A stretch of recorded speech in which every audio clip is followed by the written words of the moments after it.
आदरणीय भारतीय समभाग गुंतवणूकदारांनो, नमस्कार. ठाणे महाराष्ट्र येथून मी सत्यजित अभयकुमार शाह.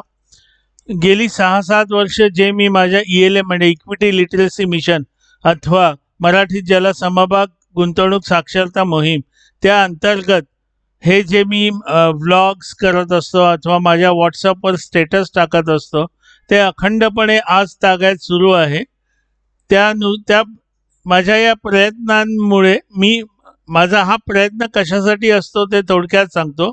अनेक भारतीय गुंतवणूकदारांना त्यातल्या त्यात मराठी भाषिक गुंतवणूकदारांना समभाग गुंतवणुकीविषयी काहीही माहिती नसते, काही अनुभव नसतो, कधीच शिकलेले नसते, कोणाचं तरी ऐकून काहीतरी अनेक भल्या मोठ्या चुका करून याला नावं ठेवणं हाच एक हेतू असतो.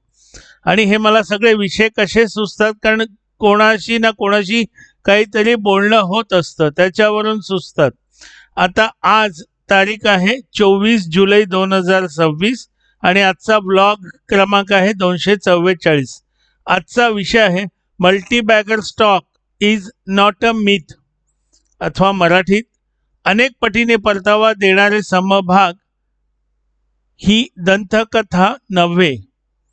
कसं असतं ना, अनेकांशी बोलल्यावर म्हणजे जेव्हा मी अनेकांना सांगतो हा बघा हा असा मल्टीबॅगर झाला, हे झाला, ते झाला, पण सगळेजण म्हणतात नाही नाही ते होतच नाही, आम्हाला कधी आम्ही घेतलेले कधी वरच जात नाही. आता इथे पटकन आता हा विषय निघाला म्हणून सांगतो, तुम्ही घेतलेले वर जात नाही कारण म्हणजे आता जे मी समभागाचं नाव सांगणार आहे ना तो मी 980 ला घेतलेला आणि ते सुद्धा किती अंदाजे डिसेंबर 2020 ला घेतलेला. आता बहुसंख्य गुंतवणूकदार म्हणजे त्यात मराठी आले अमराठी आले हे काय करणार 980 बाप रे, मी 9 रुपयाचा बघतो, मी 90 पैशाचा बघतो आणि तो 9 रुपयाचा आज 2026 साली 900 पैशाचा 90 पैशाचा असतो अथवा जास्तीत जास्त 15 रुपये 12 रुपये आणि माझा 980चा आज अंदाजे 10,000च्या आसपास आहे. असो, आता विषयाला. मी यात समभागाचं नाव सांगतोय कारण लोकांना ते खरं वाटलं पाहिजे, लोकांना ते कळालं पाहिजे की खरंच मल्टीबॅगर बनतात. आणि मी अनेक गोष्टींचा उहापोह याच्यात करणार आहे. अनेकांना अनेक गोष्टी कळतील कारण नाहीतर उगाच नावं ठेवत सुटायचं.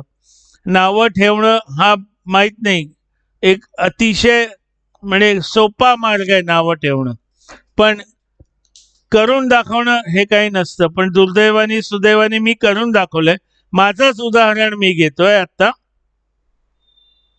अतिशय सोपं चांगलं उदाहरण आहे हे, ज्याला इंग्रजीत म्हणतात वन ऑफ. माझ्या समभागाच्या यादीतली हे एखादं आहे. Polycab India limited. त्याचा IPO आला 5 ते 9 एप्रिल 2019. त्याच्या आधी हा समभाग लिस्टेड नव्हता, पण आपल्या माहितीसाठी किंवा मला माहिती होती की हे पॉलीकॅब हे केबल इंडस्ट्रीमध्ये आहेत, चांगले मॅन्युफॅक्चरर आहेत, हे सगळं माहीत होतं. एप्रिलला IPO आला आणि त्याचा लिस्टिंग झाला 16 एप्रिल 2019. IPOची किंमत होती 538 एका समभागाची. त्याच्यानंतर ही फक्त माहिती देतोय, 22 जून 2026 ला तो 10,126 ला गेला होता, जो नाही येऊन दे त्यानं, म्हणजे गेल्या 7.3 वर्षांमध्ये तो 1782.16% वाढला. आपण याला मल्टीबॅगर नाही म्हणू शकत का? का नाही म्हणू शकत? आता तुम्ही म्हणाल कोणी नाही, तुम्ही म्हणाल हा IPO आहे, आम्हाला IPO कधीच लागत नाही. ठीक आहे ना, लागत नाही ना. कसं असतं ना, आपल्याला प्रत्येकाला ताबडतोब आयतं मी IPO अप्लाय केला, मला आला पाहिजे. आता मी माझे किती मित्र दाखवू, मी स्वतः अनेकांना IPO लागलेत. प्रयत्नांती परमेश्वर हे आपण फक्त शाळेत मराठीत वाक्प्रचार पाठ करा, तेवढे पाठ करून सपाट, मागचं पाठ पुढचं ते काय जे काय ते पुढचं पाठ मागचं सपाट जे काय. तर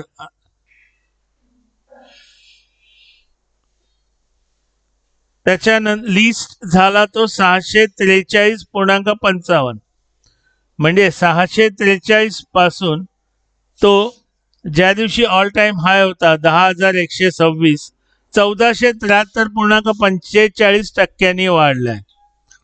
आता मी IPO मध्ये घेतला नव्हता, लागला नव्हता असं नाही, मी घेतलाही नव्हता.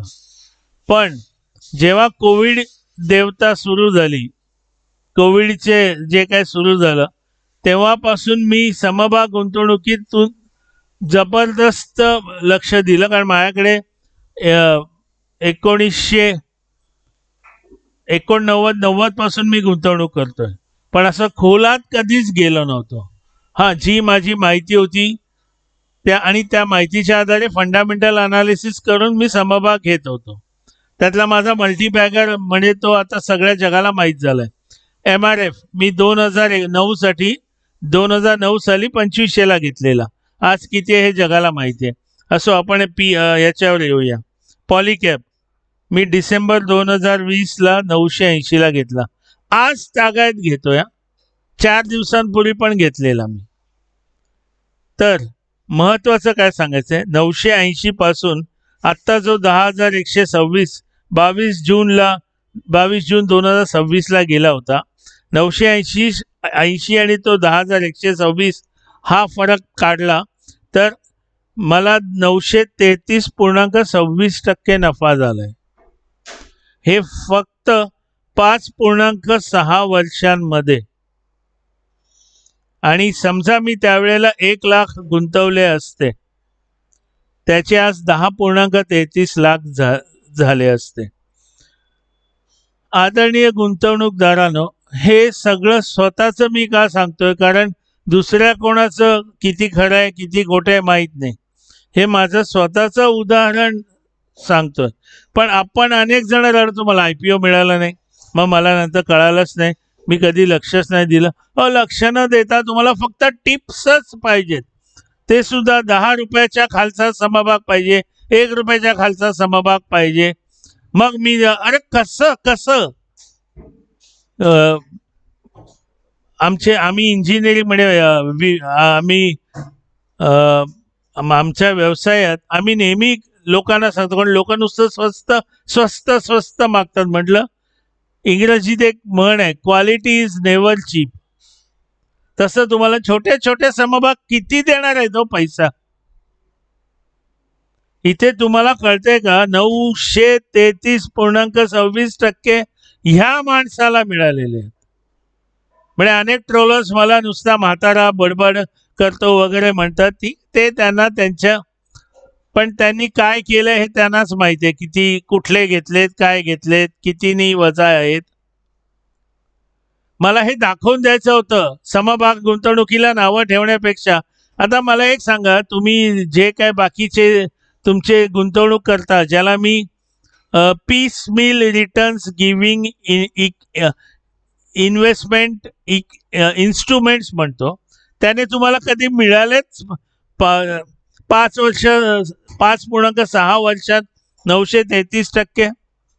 सांगा बघू, तुमच्या कुठल्या FDनी दिलेत, RDनी दिलेत, पोस्टानी दिलेत, म्युच्युअल फंडनी दिलेत, डेट फंड्सनी दिलेत, यांनी दिलेत, त्यांनी दिलेत, कुठलेही काढा.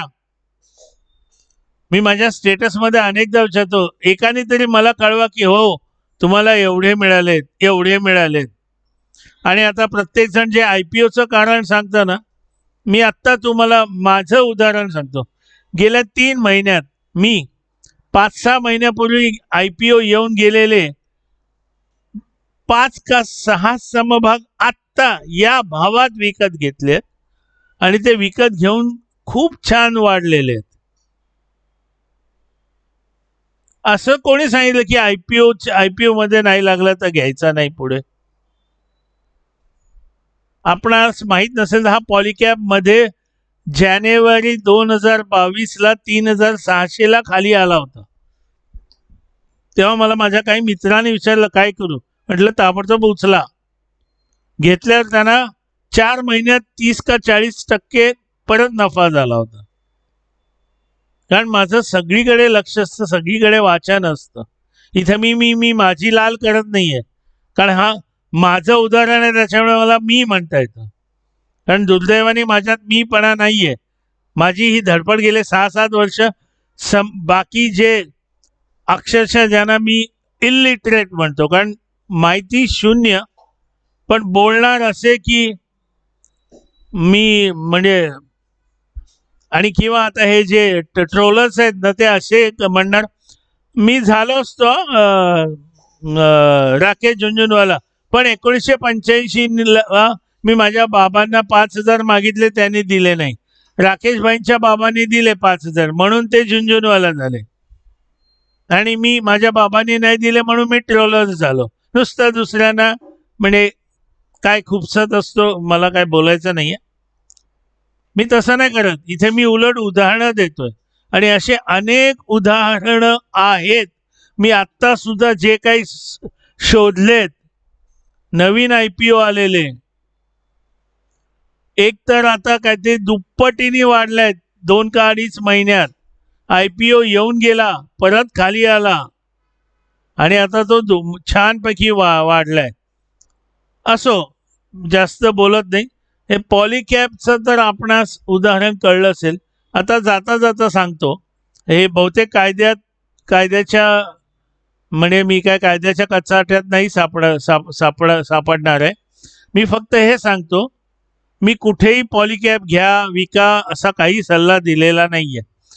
पण मी अजून पॉलिकॅप घेतो, कारण ॲव्हरेज आउट होतं. कारण माझी पूर्वीची किंमत 980, नंतर 1100, 1000, 1500, आणि आता मी 10,000ला घेतला तरी माझी ॲव्हरेज आउट चांगली होते. आणि महत्त्वाचं, माझं अजूनही लक्ष असतं त्या समभागांकडे. अजूनही पॉलिकॅपची फेस व्हॅल्यू 10 आहे. त्याच्यानंतर पॉलिकॅपनी बोनस नाही दिला आहे. पॉलिकॅपनी स्टॉक स्प्लिट केलेला नाही. मी तरी विकणार नाही पॉलिकॅप. पुढचं मी काय बोलत नाही, परत कायद्याच्या कचाट्यात ऐकायचं. हे मी कुठला समभाग घ्या विका याच्यासाठी हा व्हिडिओ करत नाही. हे फक्त त्या लोकांचं तोंड मला बंद करायचंय. नाही मल्टीबॅगर म्हणजे काय, काय मल्टीबॅगर? अरे पूर्वी लोकांनी इन्फोसिस घेतलेले, त्याला मग विप्रो, अरे मग आम्ही आता त्या वयात आम्ही त्यांनी जेव्हा घेतले तेव्हा आम्ही अजून शेमडं बाळ होतो. आमच्या वडिलांनी नाही शिकवलं. अरे काय कारण सांगतात. संधी ही दररोज येत असते, संधी घ्यायची असते. एक उदाहरण सांगतो, गळ टाकून मासे पकडत असतात. तुम्हाला काय वाटलं प्रत्येक गळ टाकला की लगेच मासा आला पाहिजे? त्याच्यामध्ये तुमच्यामध्ये पेशन्स लागतात. पण असा एखादा मासा येतो ना जो मस्त देऊन जातो. राकेश भाई झुंझुनवाला, टायटन, त्याने किती कमी किमतीला पकडलंय. आपण फक्त नाही, ते आपलं काम नाही, मराठी माणसाचं काम नाही. नाही मी आपल्या बँकेत बरं आहे, मी आपल्या 6.5% बरं आहे एकदम, म्हणजे घरात मी अगदी म्हणजे काही होऊ नये मला. मग बाहेरही तुम्ही घराबाहेर जाऊ नका ना, अपघात होऊ शकतो. घरात सुद्धा तुम्ही पलंगावरून पडू शकता, तुम्ही जमिनीवरून घसरून पडू शकता. नाही मला काही रिस्क नाही घ्यायची वगैरे, काय काय मोठ्या मोठ्या गोष्टी सहज शक्य आहे. मराठीत एक म्हण आहे, केल्याने होत आहे. आधी केलेची पाहिजे, पण मी तर सांगतो आधी स्वतःच केलेची पाहिजे. माझ्या मते आता मी इथे भरपूर माहिती दिलेली आहे. मी पुन्हा सांगतो, अजूनही मल्टीबॅगर समभाग असतात. पकडणं तुमचं काम आहे. आणि मी याला मी कॅच देम यंग असं नाव दिलेलं आहे. 980ला पकडणं हे खरंच कौतुक आहे.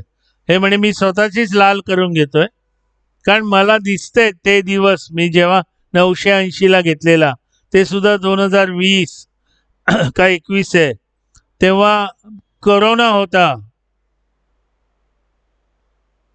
असं झालेलं. माझ्या एका मित्राने 1800ला बजाज फायनान्स घेतलेला आणि नंतर त्याने 12 का 10 का किती हजारला विकला. पण कोण म्हणतं मल्टीबॅगर नाहीयेत, होत नाहीयेत?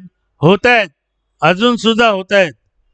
कितीतरी IPO त्यांच्या किमतीपेक्षा कमी येत आहेत. त्याच्यानंतर लिस्ट झाल्यावर तुम्हाला IPO सुद्धा करायचा नाहीये, कारण आम्हाला लागत नाही. अरे प्रयत्न केलेत का? नाही, आम्हाला बँकात बरी वाटते. एकदा द्यायचं, घरी येऊन 365 दिवस झोपायचं, मग बँकेचा फोन येतो, मग आपण कुंभकर्णासारखं उठायचं, जायचं, 6.5% यायचे, 10% घालवायचे, आले 6.5 खर्च करायचे, 10%.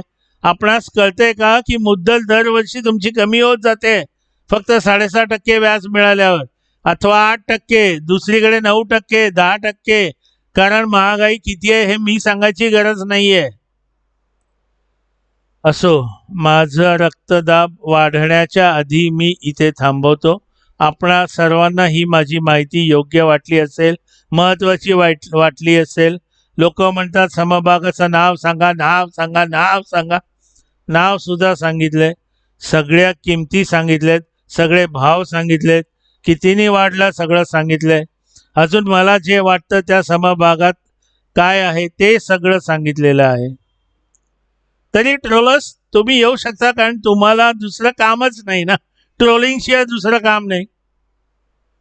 स्वतःला माहिती नाही, वाचन नाही, हे टिप्स दे टिप्स दे टिप्स दे करत बसायचं आणि त्या टिप्समध्ये एवढं मारायचं, नुकसान, नुसतं नुकसान. त्याच्यापेक्षा स्वतः अभ्यास करा, याच्यात भरपूर कमवू शकतो, भरपूर, किंवा इंग्रजीत मोर दॅन सफिशियंट. तेव्हा मित्रांनो, लाईक करा, शेअर करा, फॉलो करा, कॉमेंट करा, अनेकांना सांगा. हे याच्यात अनेकांना माहिती, त्यांच्या माहितीमध्ये भर पडते. तेव्हा पुन्हा अशीच काही माहिती घेऊन पुन्हा भेटू. जय हो.